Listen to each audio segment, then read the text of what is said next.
नमस्कार मित्र सोने आज नायराणी बातम्या. विधान परिषदना 11 जागासाठी मतमोजणी आज होणार. मुंबईમાં कालदिन मुसळधार पाऊस पडणार. बेस्टना संप मिटणार. कायमस्वरूपी कर्मचाऱ्यासले 3,000 ते कंत्राटी कर्मचाऱ्यासले 2,000 नी वेतनवाढ. अण्णा हजारे पुन्हा उपोषण करणार. 15 जुलैना पहाटे नवी मुंबईतून पहिले विमान अबुधाबीकडे झेपावणार. नितीश कुमार यांनी जदयूना अध्यक्षपदी निवड होईनी. दाक्षिणात्य सुपरस्टार यशनं टॉक्सिक चित्रपट 26 ऑगस्ट 2026ले जगभरमा प्रसिद्ध होणार. ICC महिला T20मा दक्षिण आफ्रिकाकडून भारतीय महिला संघ पराभूत.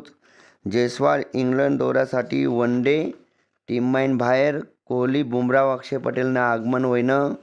ब्रिटिश पंतप्रधान स्टारमर राजीनामा देणार. पक्षना 100 खासदार विरोधमा. नांदेड गुरुद्वारासाठी नवीन कायदा लागू होईना.